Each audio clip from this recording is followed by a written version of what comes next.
to start our recording. So just joining in our recording, you guys will see the terribly sad and ironic headline there. So what I try to do periodically throughout our semester here together is to give you guys the opportunity almost to proofread for the concepts that we're working on. Now, last week we talked about fragments and run-ons and comma splices, right? Super important for you to feel very confident in your sentence structures as you're writing. A lot of times what happens is we write the way we talk, but that's not always correct. So we need to be able to identify if we have a fragment, if we have a run-on, and if we have a comma splice.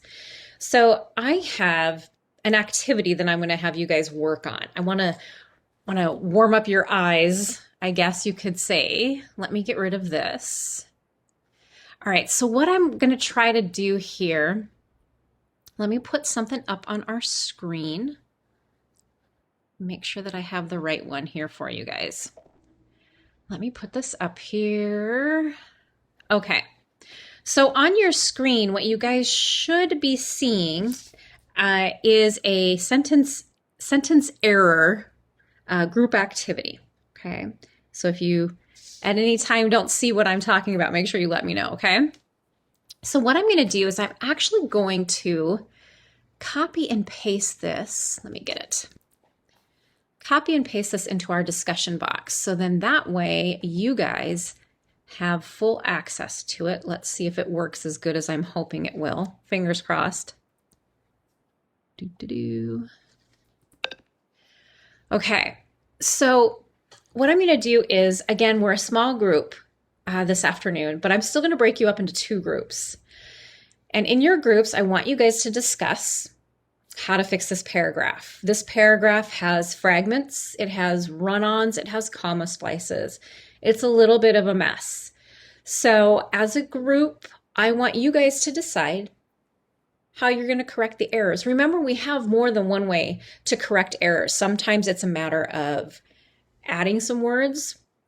It could be a matter of taking words out. We can employ our semicolon if we have two complete clauses that are related. We can connect them with a semicolon, right? We can use our fanboys. Take to the chat box and tell me if you guys remember what our fanboys are. Remember, there are coordinating conjunctions. What are our fanboys? See if you can remember any of them. Any of them at all.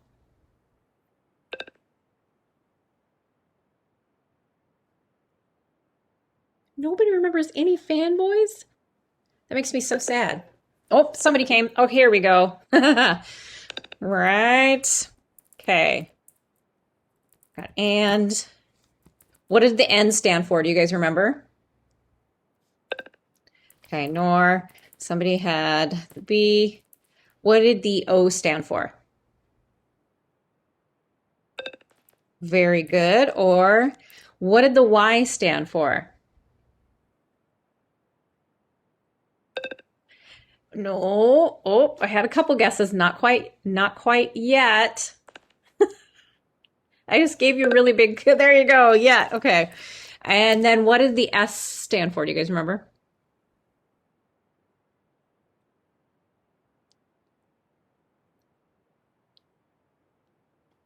So, very good. Okay.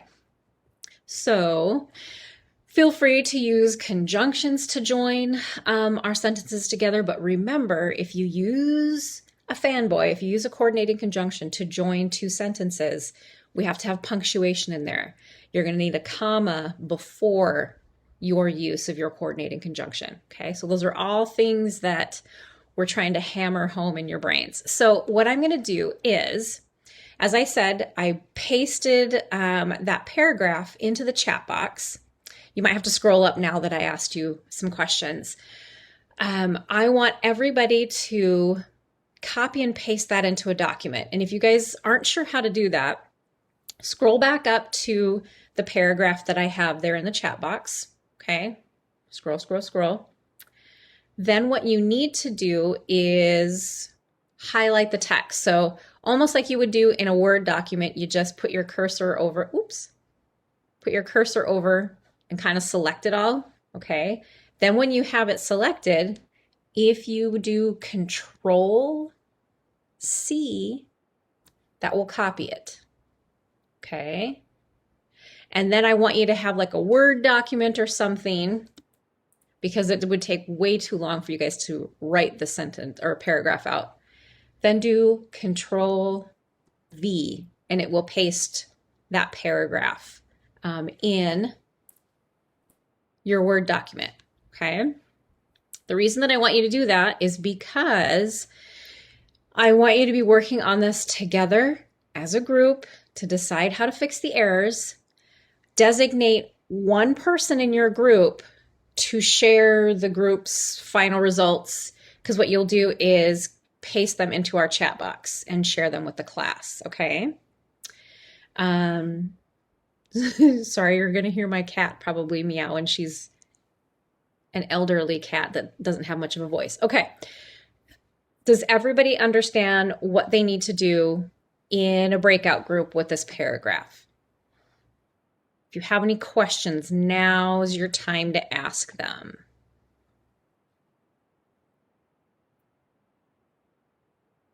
Okay. I'm going to give you guys 10 minutes. I think 10 minutes for this. We'll come back in once we come back into the main group. Whichever one of you in your group is willing to paste it into the chat box, we'll paste it in, and we'll look at how different people fix sentences differently, okay? If you get stumped, go ahead, raise your hand. I'll come and join your group and we can talk about what's going on, okay? So last call for any questions.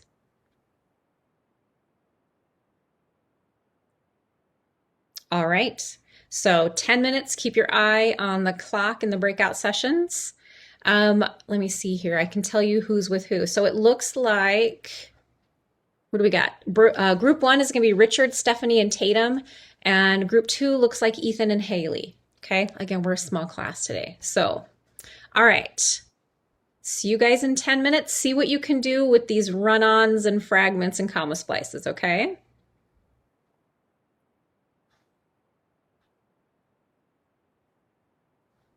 I think you guys ended up with about 11 minutes, which is fine. So if you didn't finish the full paragraph, don't panic. I would like one of your group members, though, to paste in the chat box what you guys came up with as far as some solutions for those sentences with issues. So go ahead and copy and paste that and let us know what you guys came up with so we can look at it.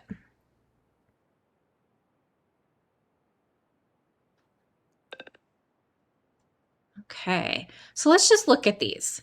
The reason that I do like to look at these is so you guys remember that they're actually, I mean, there's more than one way to fix errors. You know, sometimes you just want to be a little bit more creative.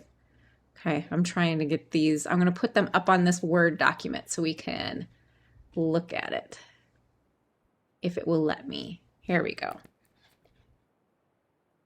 Okay, so let's look at this one first. All right, so I mean, right away we look at it and our first sentence is one word, which works if we have just like an exclamation, right? Like wow, or hey, or wait, that works. But in a paragraph like this, it doesn't work. It needs to be connected to something. So what they did is they kind of connected it to the phrase that was next to it, right? So Braille, a code of small raised dots on paper that can be read by touch. So we need to, remember how I said like sometimes we have to change our wording? So we have to just tweak it a little bit because right now it's still a fragment. So all we need is one word. Anybody want to guess just what any type of word that we could put right here to make it a complete sentence? Because remember our formula. Oh, somebody said it. Yep. let me put this. Okay, our formula, awesome, is that like three-parter. It has to have a subject, it has to have a verb, and it has to express a complete thought. That one, before it had a subject and we kind of had a thought in there, but we didn't really have a verb to connect it in there together. So there we go. So Braille is a code of small raised dots on paper that can be read by touch. Louis Braille, a 15-year-old French student at the National Institute for the Blind in Paris, developed this raised dot system in 1824. Braille worked out an alphabet and numerals using this system. He even figured out how to use the raised dots to write music. People can read the system by running their fingers over the dots. Each Braille page has words written on both sides of the paper. Dots on one side do not interfere with dots printed on the other side. This system of writing for the blind was named after Louis Braille, okay? So the only one that I think maybe I would tweak in there, and let me make sure I'm reading it right. Each page has words on both sides. So believe it or not, that is a comma splice. Okay, I actually have two complete sentences in there. So how should I fix it? Give me a suggestion. What should I do? It's a comma splice, so I have options. How should we fix it?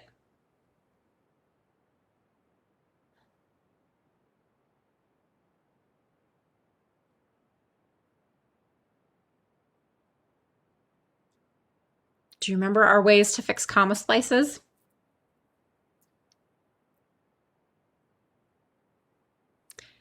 All right, let me narrow it down. Let's put some punctuation in between here, but what punctuation would work in between here? There are two pieces of punctuation that would work.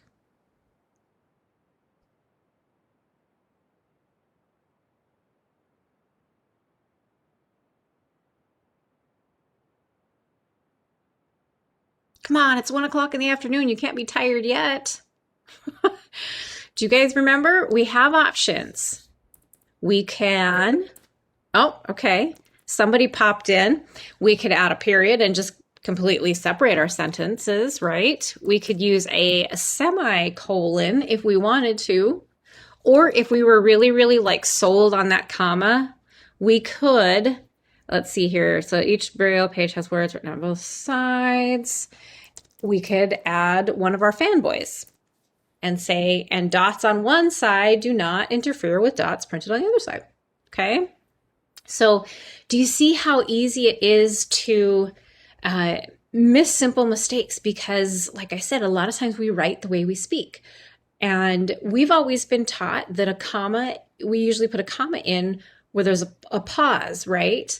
And sometimes that works, but when we're looking at sentence structure, we have to be super specific. So you guys did a great job on that one. Let's look at the other one. I'm going to see if it'll let me get it here. All right, so already I can tell they did a couple of different things. So I don't know, it's always fun to see how everybody fixes it. All right, so they got fancy.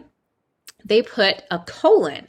So Braille, a code of small raised dots on paper that can be read by touch. That's perfect, right? Because now we've turned it into a definition.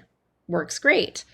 Louis Braille, a 15-year-old French student at the National Institute for the Blind in Paris, developed this raised dot system 1824. So let's look at this really quickly. So they got fancy and put in a semicolon. Now, let's just separate it. This is how we can double check ourselves. So if we separate it and we looked at developed this raised dot system in 1824, is that a complete sentence? Just give me a yes or a no. Is that a complete sentence? It's not. Okay, what we're missing now is we're missing our subject. Okay, so if we wanted to have the colon in there, we could just add the word like he, because I believe Luis was a boy, he developed this system. So if we wanted to use the semicolon, that's what we would need to do. Otherwise, we could just go back to, the comma. So he developed this system. Okay, so always kind of double check both sides of the punctuation to make sure that they're complete. Braille worked out an alphabet and numerals using the system. He even da-da-da-da. Okay, so here we've got a comma splice. How do we want to fix it? Remember, we've got a period, we've got a semicolon, we can use a fanboy. So give me a suggestion in the chat box. Any suggestion?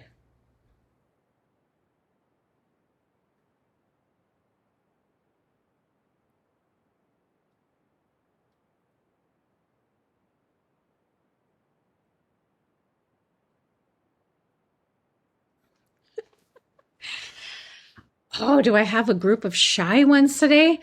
Okay, well, I'll give you an either or. Should we use a period or a semicolon? All right, we will go for the period. Let's do that. Okay. System is used by running fingers over the dots. Excuse my telephone. Each Braille page has words written on both sides of the paper.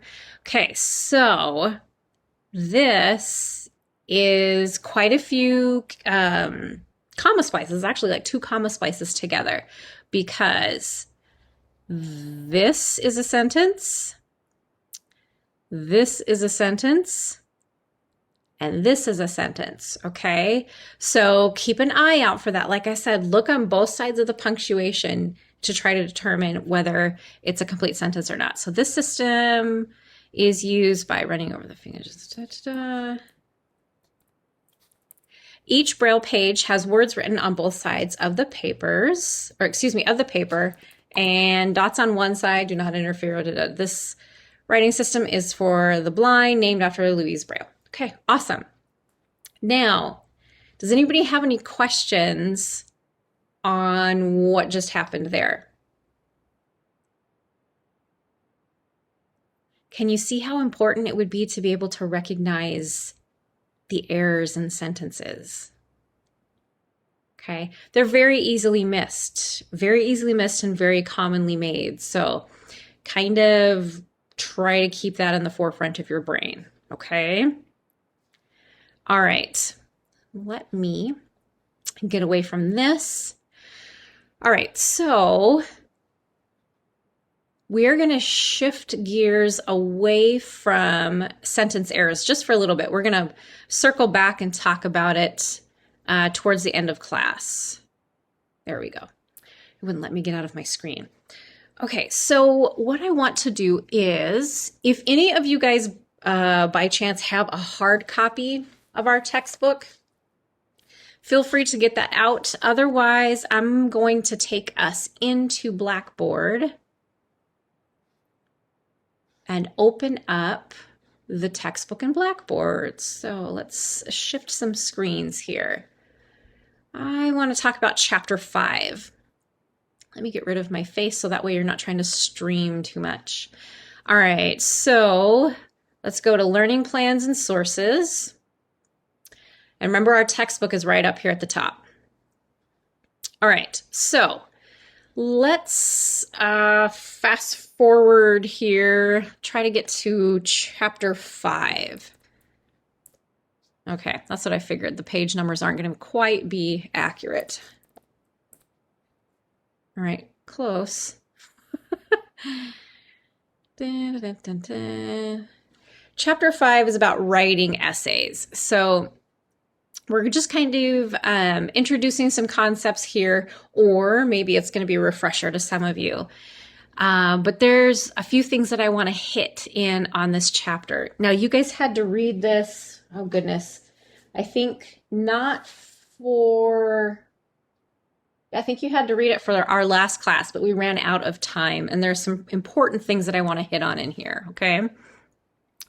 So the first thing that it mentions here in chapter 5 actually is talking about a strong, clear thesis statement. It basically sets the whole scene for your paper. So you really want to make sure that you have a really solid thesis statement to get going. Now, kind of to get a clear picture of our writing, okay, A topic sentence, right? We've all heard of a topic sentence before. A topic sentence tells you what's going to be discussed in a paragraph, just this one paragraph. A thesis statement actually tells you what the entire essay is going to be about. Okay, so that's why it's so important. Like I said, it's setting the scene for what's about to happen. So you want to make sure that you have it written very, very well. Okay, so let's just go over a few things. All right, we're talking about elements of a thesis statement. So our thesis statement has to have a central idea. All right, it has to be stemming from some type of a topic. I'm trying to think in this class, for the most part, we've provided the sources for you, but you kind of get to decide what your topic is, okay? And with a thesis statement, we can't just talk about a general topic. So our course topic is language. You wouldn't just, write a thesis statement. This paper is going to talk about language. That's a hugely broad topic, way, way too big. And you would get lost in a paper trying to use that for a topic. So you have to actually form a really specific opinion about the topic. So maybe we would say the use of social media has deteriorated our use of correct language usage and spelling. Okay, so I have a firm stance. I'm not saying that's what I believe, but I have a firm stance. I'm saying there's some issues because we've gotten lazy here because of social media. So we have to have something specific there, and that would be the main idea that I'm building my thesis on. Okay, so kind of keep that in mind. So as far as a strong thesis statement, it needs to be sort of specific. Okay. But not too specific. That's really helpful, isn't it? Okay. The creation of a thesis statement begins when you choose a broad subject like language, and then you narrow down its parts, kind of like what I just said with the social media deteriorating our use of language and spelling. Okay. Precision. So what we've done is we've just made it a little bit more precise. We know we're probably going to talk about our language and social media. We're going to talk about how language is used poorly. We're going to talk about the effects of bad spelling. Okay. It has to be able to be argued. Some people might think I'm wrong. Some people may think it's not social media, but it's actually maybe all the texting that we do. Okay. Or maybe it's the fact that we have a spell checker everywhere. And so now all of a sudden we can't spell. Okay. So somebody could argue. I would be able to demonstrate my claim, wouldn't I? I'd be able to go and get some sources. I'd be able to maybe take some screenshots of my social media. As far as forcefulness, I mean, I'm pretty assertive in what I'm saying here. I'm not wishy-washy about it at all. Okay, so let's pay attention to this last one right here. I don't normally like to read huge paragraphs, but I do want you to pay attention to this. So in addition to using force in your thesis statement, you must also use confidence in your claim. Phrases such as I feel or I believe actually weaken the reader's sense of your confidence because these phrases imply that you are the only person who feels the way you do. Okay. Also, the simple fact that you're stating something, your reader knows that's what you believe. You don't have to say, in my opinion, or I believe. And beyond that, when we are writing like our persuasive essays and stuff like that, and when I say we, I mean you guys, when we're writing that, it has to be in third person. So academic writing is in third person. Saying I believe, I feel, that's first person. Okay, so that's another reason why we wouldn't have those phrases in there. All right. Okay, so I'm going to put you guys to a little bit of work, just a little bit of work. I'm going to scramble up our breakout sessions here, okay? And all of a sudden it went blank, which is really weird. Okay. I'm debating. You know what, guys? Give me some feedback here. Give me some feedback. Use the chat box. I'm thinking of just having you guys be in one group together. Would you rather be in one group together or split into smaller groups? Use the chat box and tell me what you think. Because I think it'll end up being basically groups of 2. Okay, I'm getting some feedback. Keep the feedback coming. Do you want one group or split?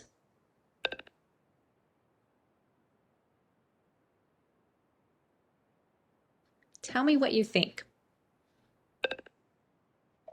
Okay. All right, so as far as the feedback I got in the box, we are just going to have one group, okay, which is fine. Like I said, we have a small group today. All right, what I'm going to ask you guys to do is this. Right here in your textbook, so hopefully you guys have it on your screen or you're looking on my screen. There are, how many is there? There's 4 topics sitting right there, okay? Here's what I want you guys to do. I want you, as a group, to decide on one of these 4 topics, okay? I want you to pick a stance. So, are you for or against? Okay, for or against any of these. And then I want you to figure out 3 different types of details that you could discuss about that topic. So let me use my language and social media topic as an example. So if I was trying to think of 3 things that I wanted to discuss as far as social media causing the deterioration of language and spelling, I would maybe discuss the types of social media used. I would talk about spell checkers used within those types of media. And I would also talk about the increase of informal language and what that's doing to us academically. Okay, so those are 3 things right there. So as a group, decide on a topic, decide your stance, for, against, whatever, and then figure out 3 things that you could discuss about whatever topic it is you choose. Okay? So do you guys have any questions on that? Does anybody need to find the textbook and they're not sure where the textbook is?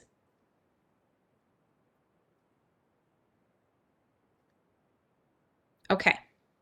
So you're a group of 4. You had a classmate that had to slip out for an appointment. So you're a group of 4 now. I am going to give you guys, because I want you to be able to discuss and think about some points. I'm trying to make sure I'm conscious of our time. I'm going to give you guys 15 minutes. And here's the reason that I'm going to give you 15 minutes. I want you to shoot for 3 things, 3 things that you could talk about. But if you can brainstorm for more than 3 things, I want to show you how we can utilize all those different points that could be discussed in your paper. Okay? So any questions before I pop you into group? All right. Okay, I'm going to let you guys get started. Raise your hand if you get stumped with anything, okay?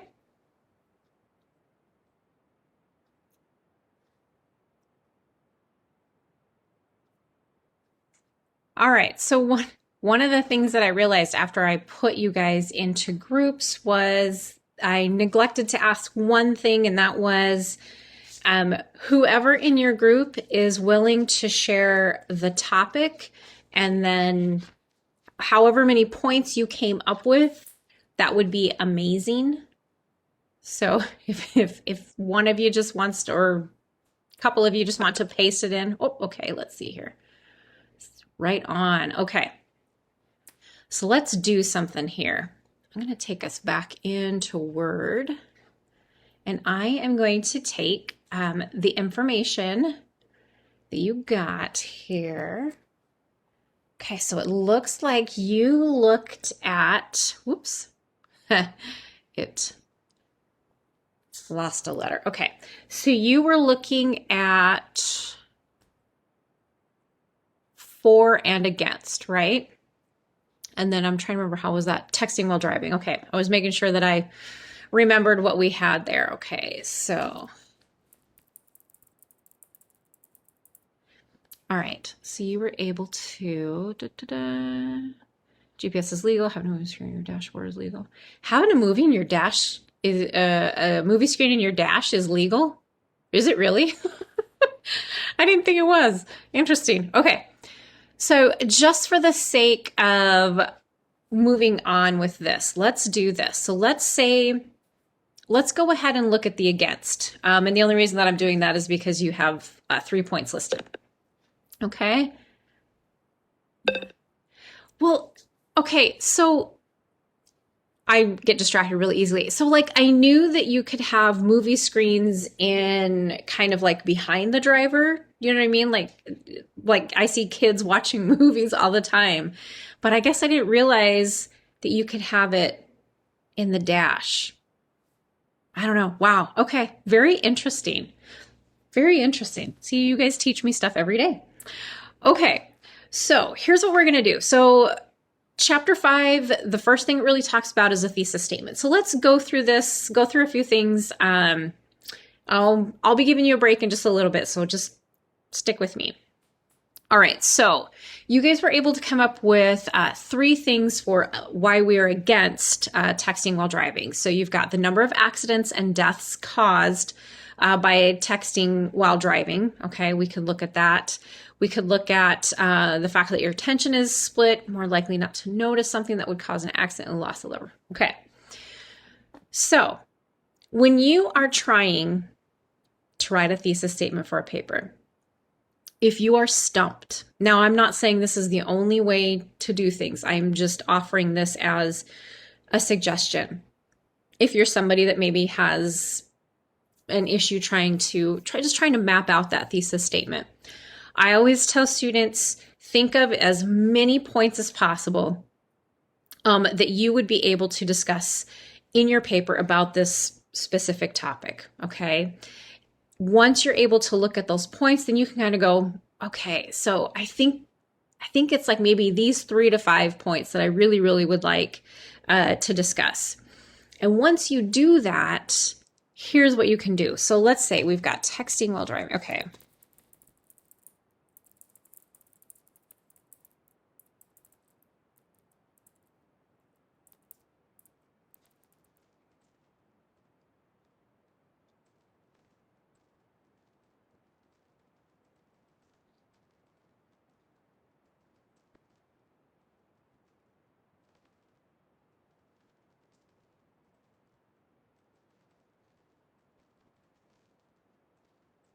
Okay. So let's just say we're going to start right there. Okay. So texting while driving is becoming a hazardous issue, which is becoming apparent by the increase of motor vehicle deaths. Okay. So we'll just start there. That's really, really simplistic thesis statement. We can make it fancier later if we want to. Keeping all of that in mind, let's go pop back into chapter 5 really quick. Okay. So I'm not going to go through all of that, blah, blah, blah, blah, blah. Your textbook goes into, here's some example of some thesis statements, some strong ones, some weak ones. We may touch back on those later when you are asked to write a thesis statement for some upcoming papers, okay? But for now, we're going to put that on the back burner. So if you kind of move forward in chapter 5, once we get, I think it's to 5.2. Here we go. 5.2. Here is how the thesis really helps us organize the paper. Okay. I got to fast forward. 2. Where did it go? Okay. So remember I told you you're trying to figure out as many points as you want to discuss. Okay, so what your textbook does, and it's 93 in the textbook, but it's page 106 in the PDF. Okay, so they show us, all right, if the writer has as many details as possible, that kind of helps you. So let's just say the thesis statement in this example is unleashed dogs on city streets are a dangerous nuisance. Okay, we have a stance. We don't like dogs just running free on city streets. Okay, so supporting point 1, dogs can scare cyclists and pedestrians. So what you do is you take that first supporting point, and then you think of some details that you could discuss with it. Okay, and then you just keep going through. And it's a really, really quick way to outline your paper and to let you know what you're going to cover in your paragraphs. Okay, so keep that in your brain. Let's go back to the Word document. All right, so let's just say this is just the thesis statement that we're working with, okay? So you guys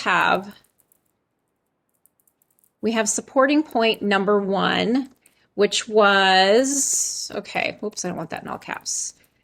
Well, you know what? If I was smart, this is what I would do.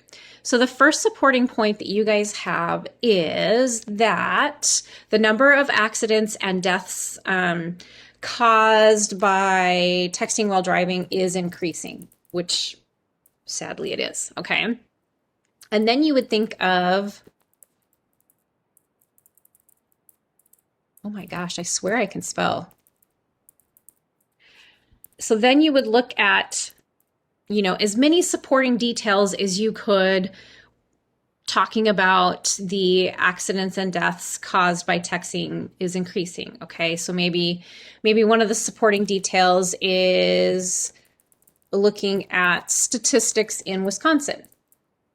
Okay, then maybe we could look at statistics in US. Okay, and then we could look. I don't do any better when I'm writing on the whiteboard either, so.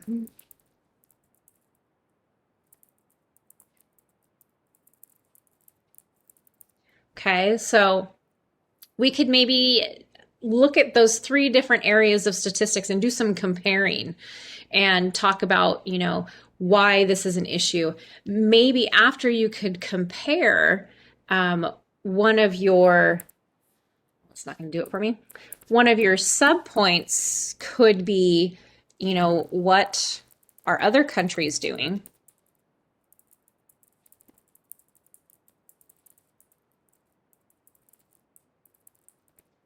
Okay, and that would be like the first part of your paper. And all you would do is then continue on. And here's where I'm going to ask you guys to help me now.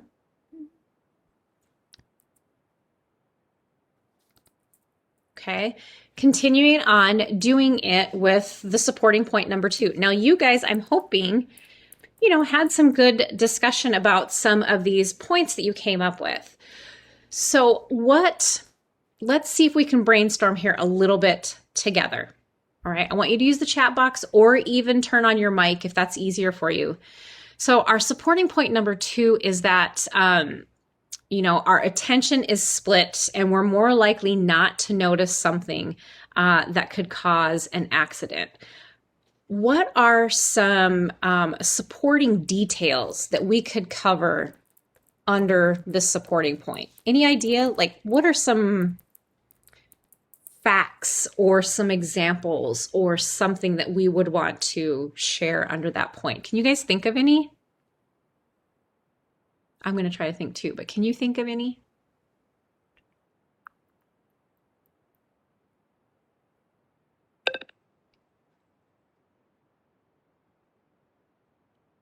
Okay, so this is a good comment. So again, we can look at statistics.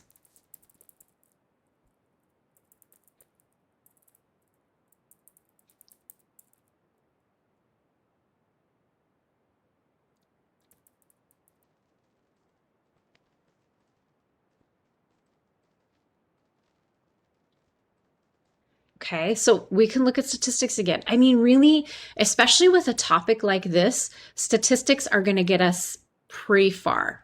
Okay, so we can look at, the lack of focus. I'm trying to remember. I know maybe they told it to you guys like while you were in high school, or maybe you've read it somewhere, but I swear there was something listed somewhere about how,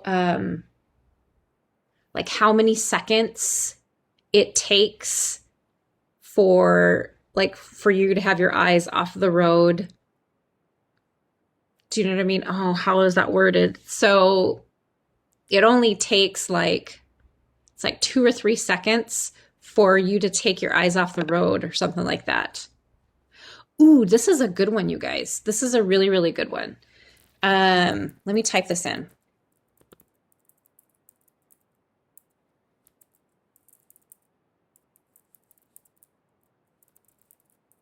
Oops.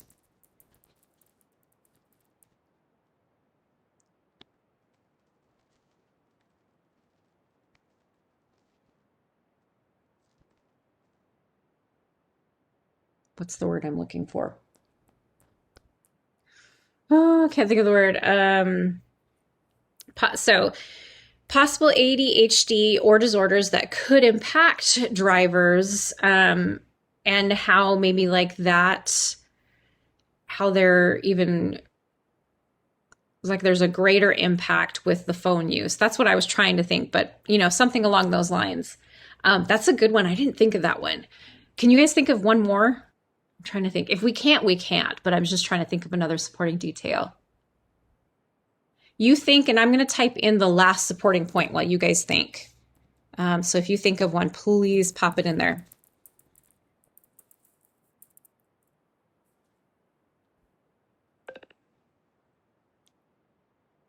Oh, okay. One just popped through that was a good one, and I'm going to get to it in a second.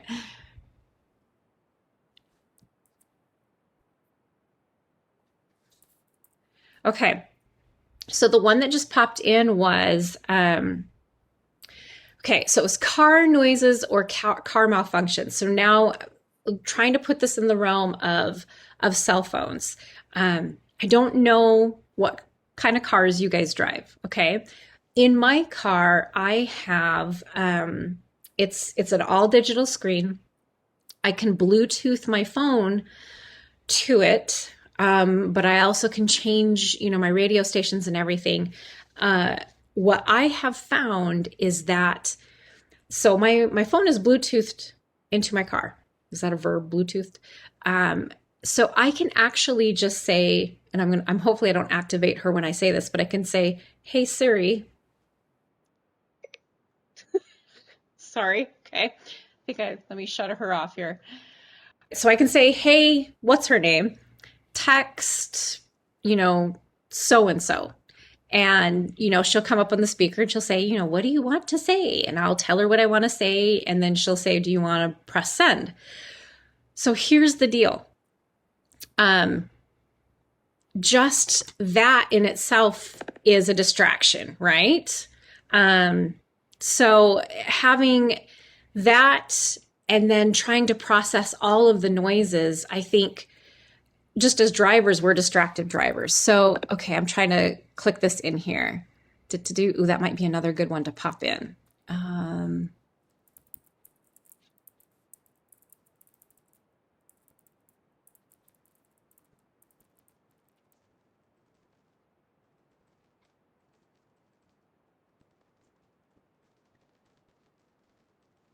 And then one of your classmates just popped one in. That's another good one that says it's not just the texting act itself, it's the reading of them as well as sending or reading texts.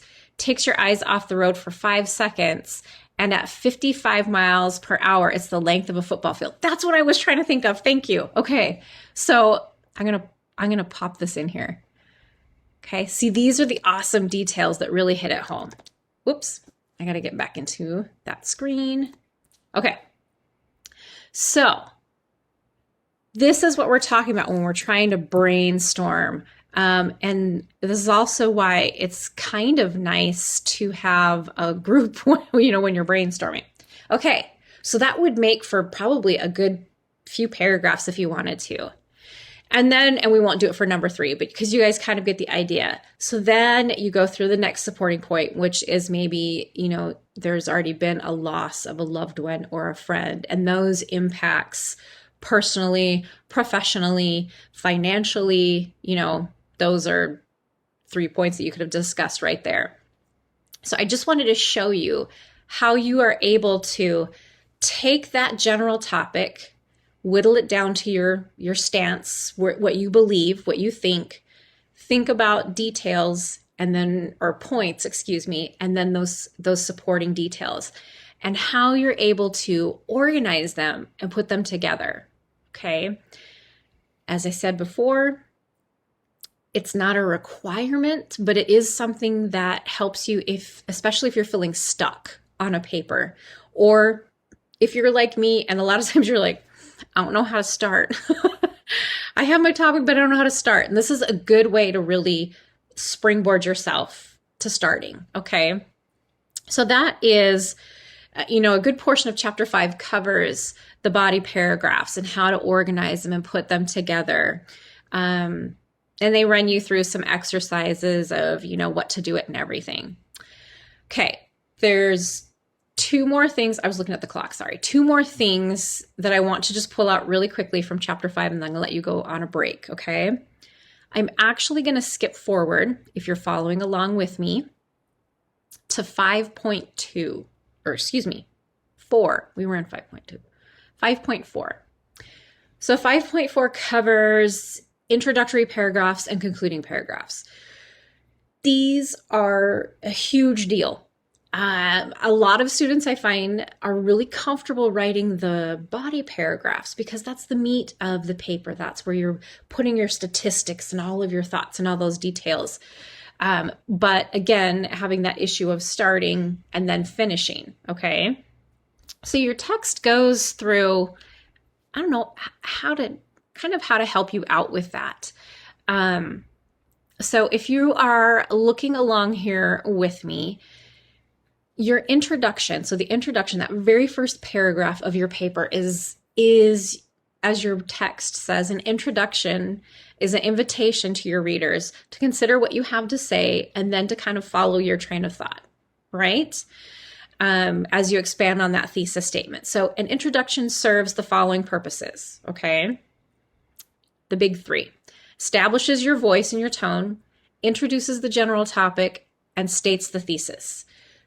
That has to be done in your introductory paragraph. Okay, we have to have those things in there. And your textbook actually has this really simple visual, but I love it. Okay, we've got this inverted triangle that says you start with a broad general statement. If we were talking about texting while driving, maybe you could share a story that was in the news, or you could start off sharing a statistic, like a really, really drastic statistic, to get your reader's attention. Okay. It sounds really bad, but a really scary fact or a sad story, you're going to get your reader's attention right away. So once you do that, then you kind of narrow it down to your general introductory remarks, stating what your stance is without saying, I believe, or in my opinion. And then you end the paragraph by sharing your thesis statement, which opens up all your paper to the body paragraphs. Okay. All right. We're not going to. So if you're trying to figure out how to really, really get it started, look through this bulleted list here. Okay. In 5.4, they give you some suggestions on how to actually get your reader curious enough to read your paper. Okay. Now, if you fast forward, okay, the anatomy of a strong conclusion, I want you guys to look at this as well. You want a conclusion that restates that thesis that you shared in the beginning, but that kind of wraps up all of your points together. This may sound random, but take to the chat box. I want to know how many of you in here are fans of horror movies? Horror movies, scary movies, psychological thrillers. How many of you are a fan? Yes or no? Anybody like those?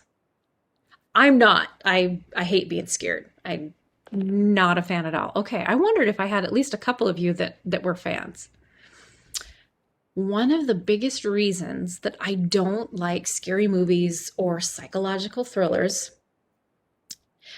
Okay, well, yeah, NCIS and Criminal Minds, this is thriller television. I can handle that. Some of them. But like your horror movies, the reason that I think I dislike them the most is because most horror movies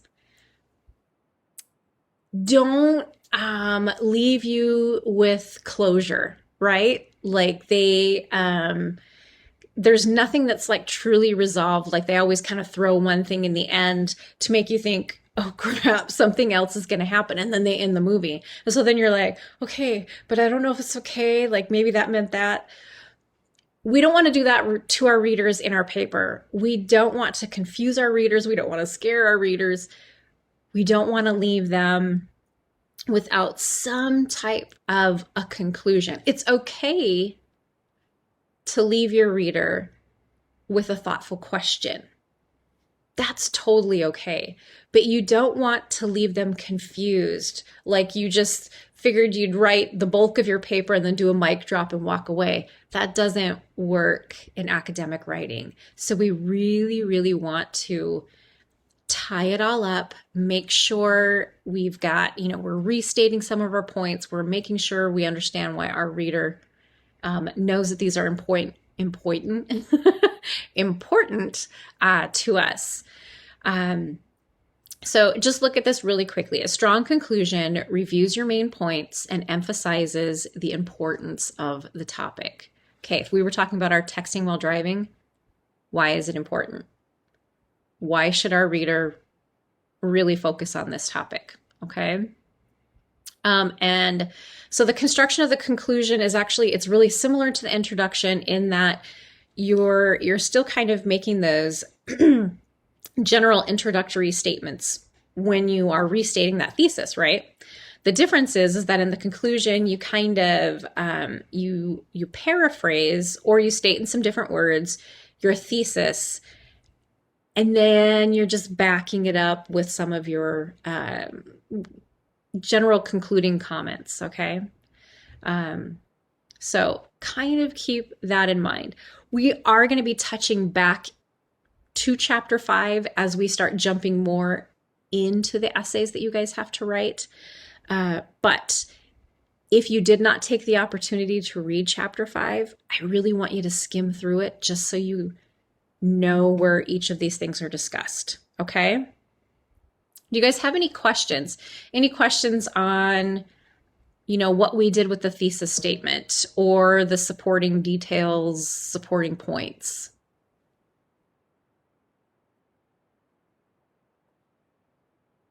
Okay, so let's do this, you guys. I want you to walk away from your computer and kind of go get some fresh air and be human. So I'm going to set up a timer for us. Whoops. My computer just has a mind of its own today. Not a 10-hour timer, though. That would be quite a break, wouldn't it? So let's do a 12-minute break. Go be human, go stretch, do what you need to, and then we'll start back up in 12 minutes, okay? Okay. All right. So what you're going to notice is with this class, we're going to bounce around from learning plan folder to learning plan folder. So far, I think, we've spent quite a bit of time in learning plan 1. I think we've touched a little bit on learning plan 2. Right now, I'm going to jump all the way down to learning plan 6. Okay. So learning plan 6 is about critically reading, summarizing, quoting, and paraphrasing. Right now, for our purpose, we're going to focus really on critically reading and summarizing, okay? So I'm going to go ahead and open this up. So you'll notice that right at the top, there is a PowerPoint. Um, and I'm actually going to go over some of the slides in the PowerPoint. I'm not going to go through all of it.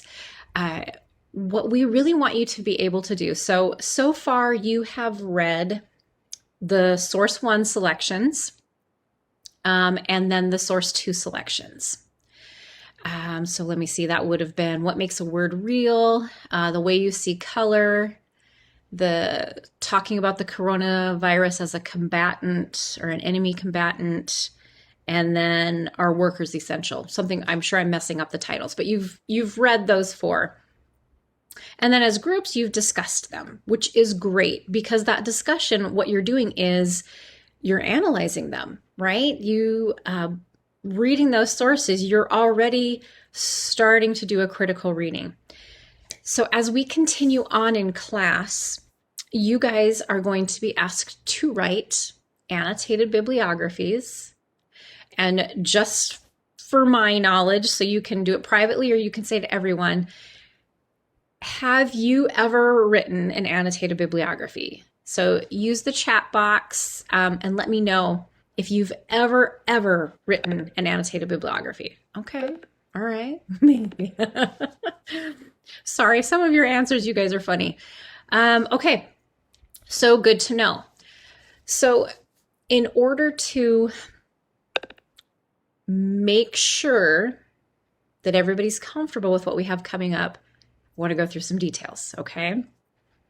So the PowerPoint that I'm getting is from right here. And I changed it a little bit, so I need to update the PowerPoint that's in there. So we're just going to look at the first part here. And I'm lazy, I'm not going to full screen it, so I hope that's okay with you guys. And if it's not, I'm sorry. All right, so we really want to talk about the whole, how do you critically read something, okay? So we are going to use, actually, let me click back into Blackboard here. If you are not in Blackboard yet, I actually want you to take a moment to load up Blackboard, go into Learning Plan 6, because we're all going to need access to this source here. So take a moment. I'll give you guys just about a minute to make sure everybody is in Blackboard and is in Learning Plan 6, okay? Sorry, I needed a drink.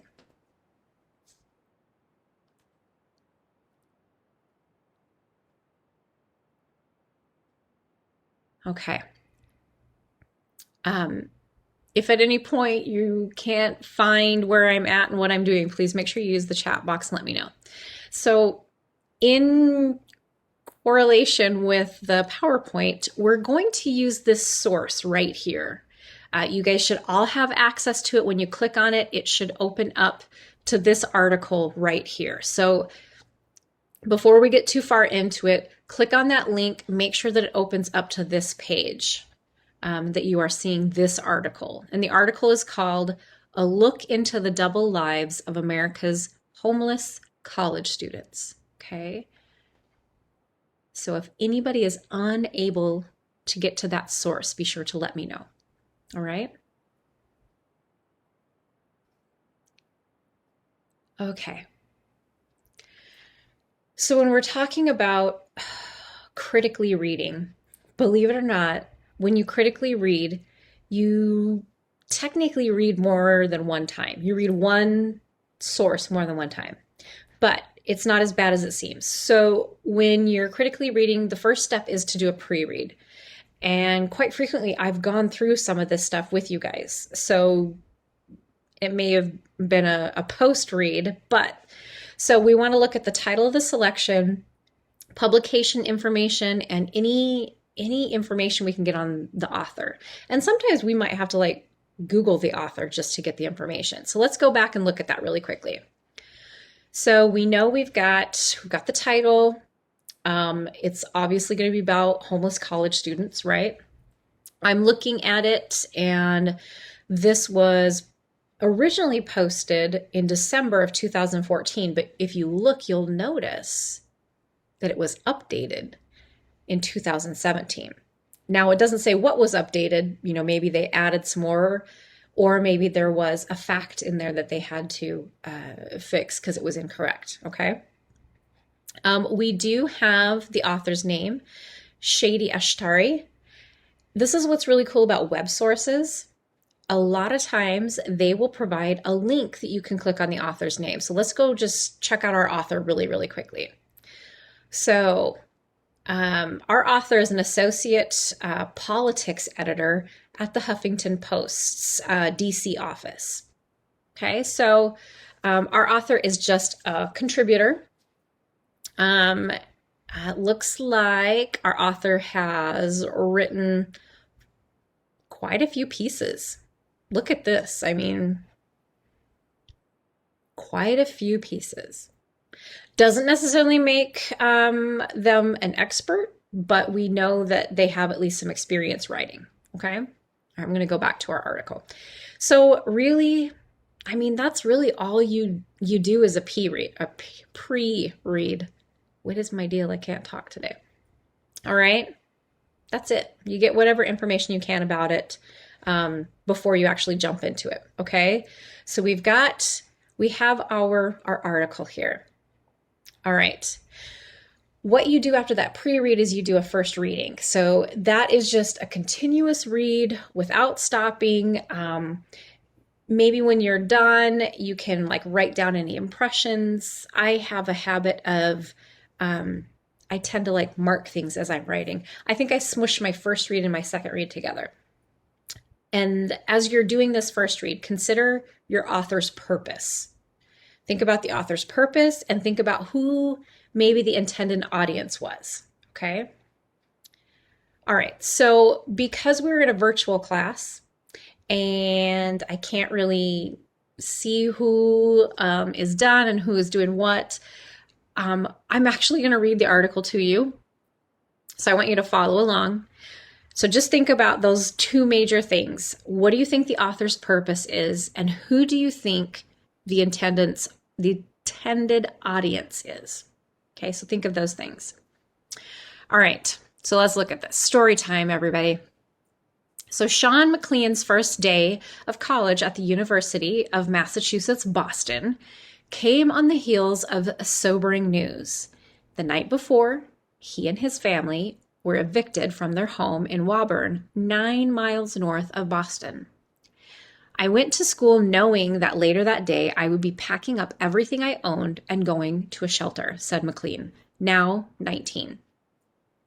McLean is one of more than 58,000 homeless college students in America today, according to free application for federal student aid data from the 2012 to 2013 academic year.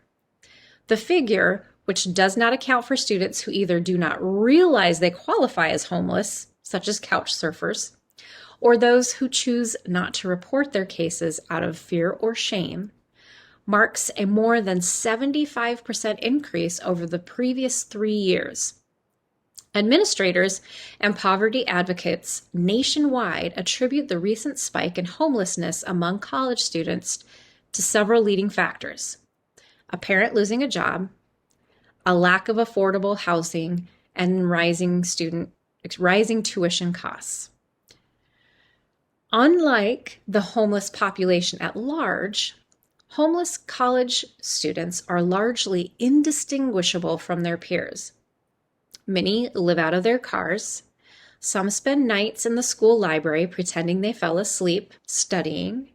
Others couch surf at friends' houses. The rest shack up on the streets or in shelters or motels.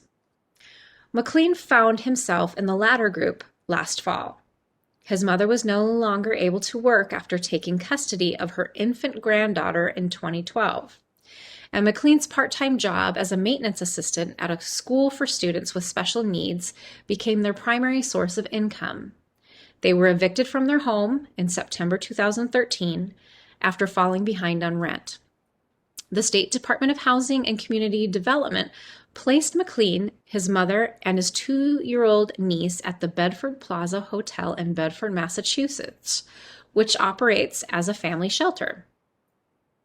McLean's counselor at US UMass Boston, Shirley Fan Chan, is the director of U Access, a college support center for disadvantaged students, which provides free meals and guidance on financial aid, among other resources. Fan Chan has worked with roughly 60 homeless or nearly homeless students at UMass in the past year. Due to misperceptions, Fan Chan says homeless students in higher education lead double lives. Indeed, the stigmas associated with homelessness lead the majority to hide their living situation from their peers. Many resist financial aid out of pride, while others do not qualify because they are undocumented, lack a cosigner, or have bad credit. They are embarrassed, they're afraid, and they don't want people to look at them like they're waiting for a free handout, Fan Chen said. They're also uniquely motivated to succeed. These are people who get it, said Kathleen O'Neill, who directs Single Stop USA for Massachusetts Bunker Hill Community College. The national nonprofit organization assists low-income families. The way out of poverty is education, and they are committed to doing whatever it is they need to get there. 24-year-old Stephanie, who requested her last name not be used, is a Dean's List student entering her senior year at UMass and a mother of two. Stephanie and her family lost their home in 2011 after falling behind on payments, and the state placed them in a motel in Brighton. Only 2% of teen mothers graduate college. I refuse to be that 98%, she said. There is just no way I'm going to be able to afford rent without a college degree. It's the only way I'm going to be able to compete for a job with a family-sustaining wage. McLean also views college as his ticket to a stable life. I don't want to be a millionaire, he insisted. I want to be known as the person who never made his family stress about having money. In the meantime, he keeps his living situation hidden from his school friends and professors. He has to catch a bus home by 6:30 p.m. every day, limiting his ability to make plans with friends, attend on-campus events, or even meet his classmates to work on group projects. The shelter's 10 p.m. curfew adds another barrier to socializing, but McLean says he's most responsible for alienating himself. I don't want to be around people, he said, if for any reason, because eventually I'm going to have to tell them what's going on. I don't know where I get it from, but I do have a lot of pride. Stephanie's friends and most of her family are not aware she is homeless either. Who wants to walk around telling people they're homeless? She asked. I will probably take it to the grave with me. For most people in her situation, Stephanie's question is a no-brainer. Why broadcast a label that you're looking to shirk as soon as possible? A majority of homeless college students come from lower middle-class families and do not have a history of homelessness or extreme poverty. Many were severely affected by the 2008 recession. A parent lost a job and then was unable to assist the student in paying for tuition or housing. Almost all were not homeless before they started school and would not be now if they had opted for full-time jobs over college. People think this is the population that is stuck in a situation because they have drug problems or lazy, Fan Chan said. But the only issue they have is that they're poor. Okay, so that is the article in a first read. We went all the way through it. So take to the chat box. I'm curious, as far as your impression, what do you think the author was hoping to accomplish with this article? Either turn on your mic or let me know in the chat box. What do you suppose they wanted to get across with this article? Okay. One of your classmates says enlightenment. You guys have any other thoughts? Why write this article in the first place?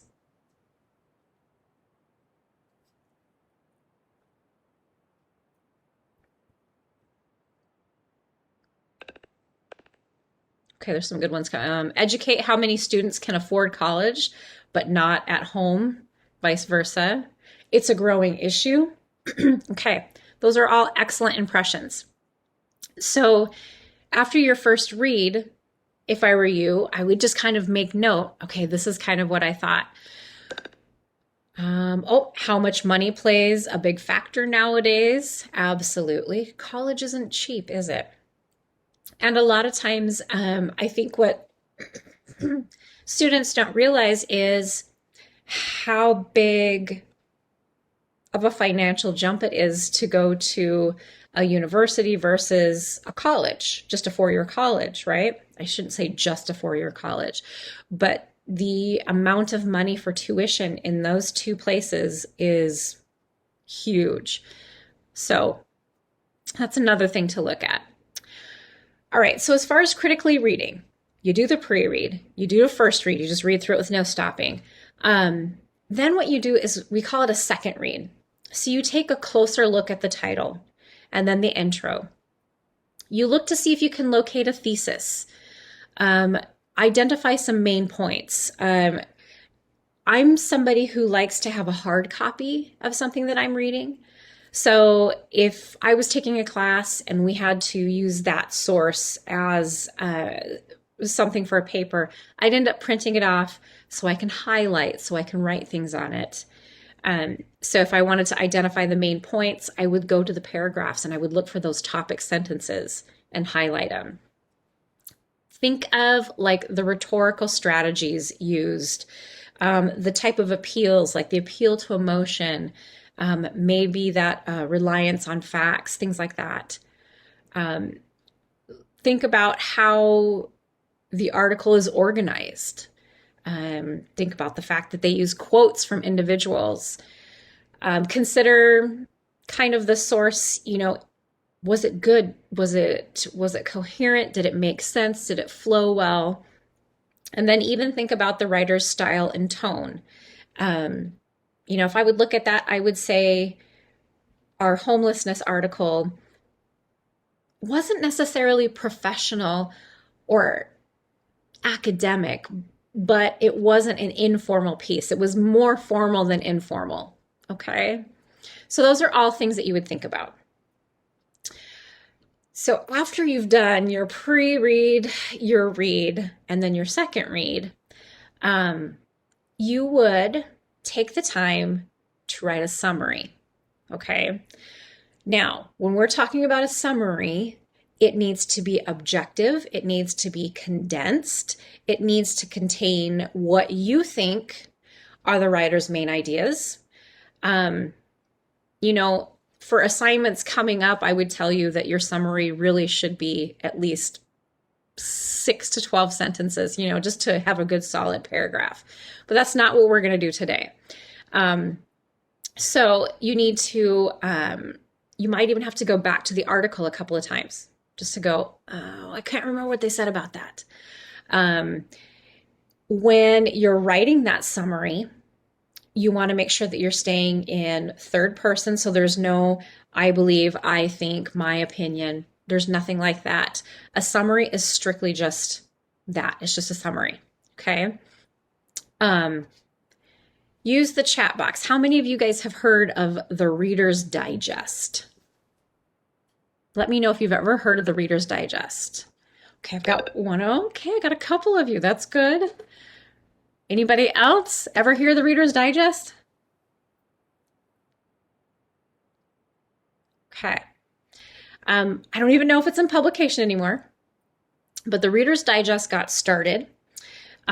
What they did is they created these little books, okay? And they would take a novel, they would read through it, and they would condense it. They would summarize what the book was about, and they would put it in these just little books. I don't know if you guys are familiar with the book by Victor Hugo called Les Miserables. It's a wildly famous musical, but it actually was a book first. And the book is over 1,000 pages long. My grandmother I have she was an English teacher, a high school English teacher, many, many, many, many years ago. And I have one of her books. It's basically a Reader's Digest version of Les Miserables. So what they did is they took that 1,000+ page book and they condensed it into under 100 pages. Okay. So, kind of think of that. What you're doing is you are taking that full document. I didn't count how many paragraphs are in there, but you're taking that full article and you're condensing it to one paragraph. You're just taking those main points and you're putting it in there. And in that summary paragraph, we want to mention the author's name. We want to we want to mention the title of it as well. Those are all important things to put in a summary paragraph. Okay.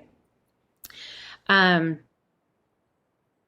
more slide on summaries, just because it really needs to be important here. Okay. Excuse me. So in a summary paragraph, you don't really have to put like specific examples or details. You can include them if you want to. If by chance you use any exact words or phrases, make sure you do put them in quotation marks because they're not your words. As I said, it has to be in third person. When you are writing a summary, you're not including your opinion. Your opinion does not belong in a summary paragraph, okay? You get a chance later to put opinions in, but in a summary, we don't do that. And then this is actually a duplicate of what we just talked about, to mention the author's name and mention the title of the article. So here's what I want to do. I'm just looking at our time here. I'm going to put you guys back into your one group, since, there's 4 of you left now.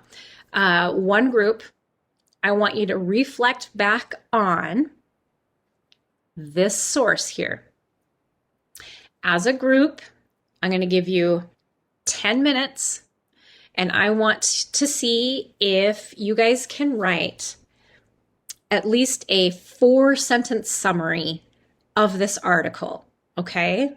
So, like we're doing time crunch with it. 10 minutes. Let's see what you can get in 10 minutes for a summary for this article. And then if one of you would be willing to take it upon yourself to share it once we get back into groups, I'd greatly appreciate it. Okay. So do you guys have any questions on what I'm asking you to do as a group? Condense this article, 4 sentences. Okay. You don't have to make it any bigger than that. 4 sentences, summarize it, mention the author, mention the article, tell us what it's about. Okay. All right, 10 minutes. See what you guys come up with.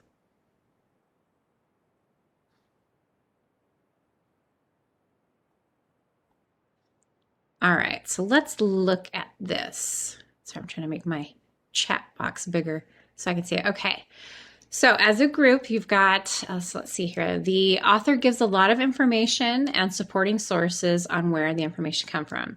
The author took 2 personal experiences and were able to express their emotions to us through the writing. Using UMass Boston as an example of numerous support systems such as free meal plans and financial guidance. All right, awesome. Can you see how really to have a substantial summary, you need like 6 to 12 sentences? Because, for our upcoming annotated bibliographies, I would want you to incorporate, because I see you have like the title and the author there. I would want you to incorporate all that into the paragraph. So maybe your first sentence would say, in the article, a look into the double lives of America's homeless college students, author Shadi Ashtari gives a lot of information and supporting sources. So, see what I mean? We would want to mention that.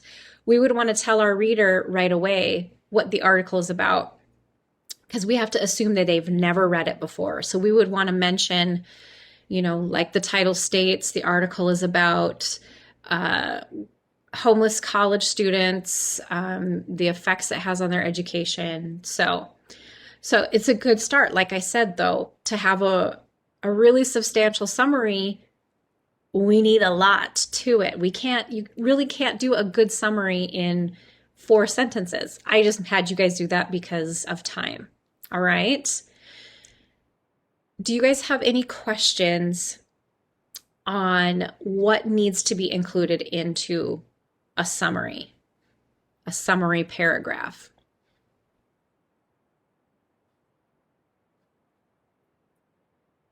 It actually entails a lot. The only things that I'll tell you to maybe make it easier for your brain to remember, when you're writing a summary paragraph, make sure that you mention the author and the article title right there in the paragraph, and write the paragraph like you would tell your parent or your significant other what the paragraph is about. Like literally look at it that way. Your significant other has not read this article. So if you'd say, hey, so-and-so, this article is about, and then tell us what it's about. Okay? All right, so nice job. Way to keep it very objective. You guys did a great job keeping it objective. Third person, you did great. Okay? All right, let's look at evaluating a source. Okay? Let's see here. Evaluating a source would be a whole nother paragraph or paragraphs depending on the paper that you're writing, okay? When we write an evaluation paragraph, here's where you guys get to have an opinion. So let's say that homelessness article, the homeless college students, let's say you hated the way it was. You thought the author did a terrible job. Their tone was condescending. They didn't give enough information to help the reader see why it was important. You get to put all of those in your evaluation, okay? You analyze your author, you analyze the writing, you analyze the way it's set up. You could even, the publisher was HuffPost. You could even talk about how you think HuffPost is a biased trash source, whatever. You actually could do that. You get all of that in there. And that's how you would write an evaluation paragraph. Okay. Now, because of time, we're not going to do that, but I wanted to kind of touch on that. So keep in mind, let's see here. Keep in mind that all of this is in Learning Plan 6. So if you're like, oh man, I can't remember, and you don't want to go through the video, you actually can go back to this PowerPoint and it will guide you through those sentences. Now, here's the reason that I wanted to go through all of that. One of the things that you have to work on for when we meet next on Wednesday is you guys are going to try to write your first annotated bibliography for this class. Okay, you're just going to write one annotated bibliography. I'm going to take us into the assignments tab. Okay. Assignments, annotated bibliography. All right. Here's where we find information about the annotated bibliography. Here's what you need to know. An annotated bibliography has 3 points, or 3 parts, not points, 3 parts. It has a citation, it has a summary paragraph, and it has an evaluation paragraph. Okay, that's why we went through that PowerPoint. Now, if you recall, in our language sources folder, where all you find all those sources, we have already created the citations for you. So all you guys have to do is copy and paste them. Okay, so remember that. You don't have to create anything. They're already created for you. So what I am asking you guys to do is write your very first annotation for this class. You need to choose between 2 of the source 1 selections. So that was what makes a word real and the way you see color. So decide one or the other. You don't have to do both. You choose one of the source one selections. Okay, so choose one of those. Go get the citation, okay? Go get the citation listed in the language source folders, okay? And then what you're going to do is you're going to format it either in your MLA or APA, okay? That's up to you guys. I had suggested to you, if you are unsure, choose MLA. You're going to format it in an MLA format. You're going to have your name heading. You are going to list the works cited citations, and then you are going to write your first paragraph. Your first paragraph is the summary. Make sure, since it's a paragraph, we're indenting it. Okay, first line indented 5 spaces. Just hit tab. It'll go in for you. Summary has to be objective, written from third person, should highlight the main ideas from the source, no personal opinions. Okay, and remember what I said, mention your author, mention the title, and aim for 6 to 12 sentences. Then you write a second paragraph.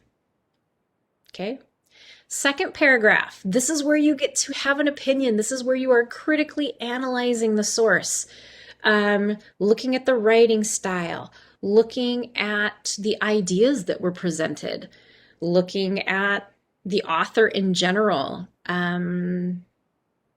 looking at the language used, just all of those things. And you can use first person in the second paragraph because these are your opinions. And again, you want to shoot for 6 to 12 sentences, okay?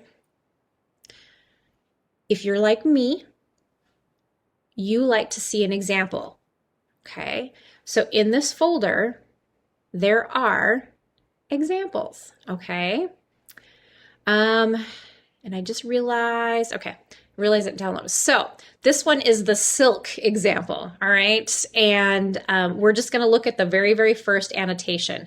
You are going to continue to add more as we continue, but we're just working on the first one, okay? So she used MLA. We've got our last name and the page number. We have our name heading. Please note that with MLA 8, we use military time, so it would be 10 April 2013. So she put a title.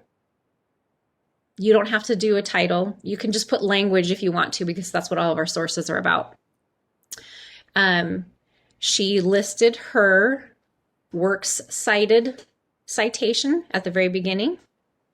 Then she wrote her summary paragraph. And then she wrote, her evaluation paragraph. That is all you have to do. So somebody just asked, they asked if you're supposed to be seeing slides. You're not supposed to be seeing slides. You're supposed to be seeing a document. Do you see the document? Oh, shoot, it didn't switch over. Hang on, guys. Thank you for saying that.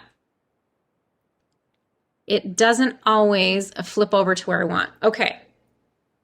So really quickly and back over here, since it didn't show you, assignments, annotated bibliography, the annotated bibliography assignment details, okay, and it shows you what needs to be in your first paragraph, what needs to be in your second paragraph, okay? In the annotated bibliography folder, it has a whole nother folder of examples. I clicked on the silk bib example, okay? And that's what we're looking at here. So let me do that again. So she used MLA. She's got her page numbers. She has her name heading. And as I said, with MLA 8, the date is now formatted 10 April 2013. Okay, it's military time. You guys are welcome to put language as the title because that's what the sources are. Start with your citation. Don't forget your hanging indent. Okay. And we will continue to be working on MLA formatting and APA formatting. Okay. She's got her first paragraph. That's just her summary. Notice, look at, she mentions the article right there, okay? I always say a good rule of thumb, either mention the article or mention the author, but mention one of them by name. And then she has her evaluation paragraph. All right, that is all you guys have to do for this first one. Get your citation, write your summary, write your evaluation. You need to choose between the two source one selections. Choose whichever one you want to write about. Write that draft, and then you are going to post it on the discussion board. You'll have to scroll down until you find, do you see this right here? Annotated Bibliography Source 1 Revision Group. So before we meet on Wednesday, you need to submit your draft right here to this discussion board. Do you guys have any questions on what you need to do for this first annotated bibliography over the Source 1 selections?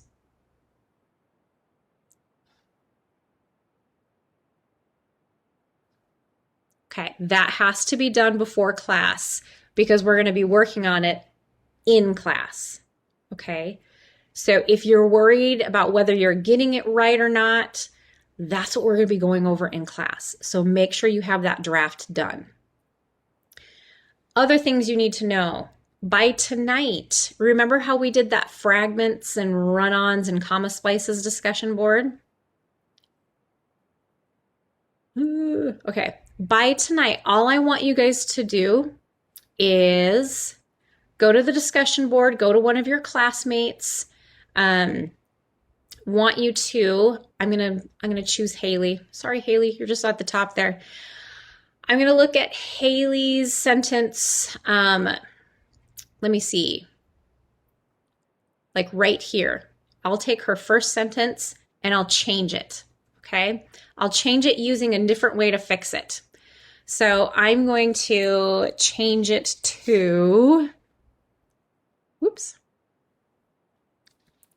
I'm going to put it into two separate sentences, okay? So then that means I've got to put a period in there and I have to capitalize U. U, yeah, capitalize Y. Or I can put a semicolon in there. So all you have to do is go to two of your classmates' posts, choose a sentence, and fix it differently, okay? So like Haley used a comma and she used and to fix the error there. I changed it and then just used the different option of putting a period in there. Okay, so does that make sense? Two classmates' posts, go in and change one of their sentences, fix it a different way. Use a semicolon, use a period, use a fanboy, a coordinated conjunction, whatever you want to do. But that's all you have to do for this discussion board. So fix it and then hit submit. That's all you have to do for this one. And that's due by midnight tonight. Go to two of your classmates' boards. If you have not posted your discussion board, you need to get it on there right away, okay? All right, so that's due tonight. The other thing that is due tonight is you need to submit the final draft of your literacy autobiography. You can find that over in the assignments link. Submit your final draft, okay? Before we meet on Wednesday, I need you guys to go into our sources folder. I need you to read two articles, the Source 3 selections. The first one is called Ideological Barriers, and the second one is about Mr. Rogers, okay? Mr. Rogers' article, really easy read. Ideological barriers, a little bit tougher, okay? So make sure you give yourself some time to get through these sources because we're going to be doing discussion boards and stuff again with them on Wednesday when we meet. And then please make sure you submit your draft of your annotated bibliography, source 1, to that discussion board. Okay, does anybody have any questions on that? It's kind of a lot.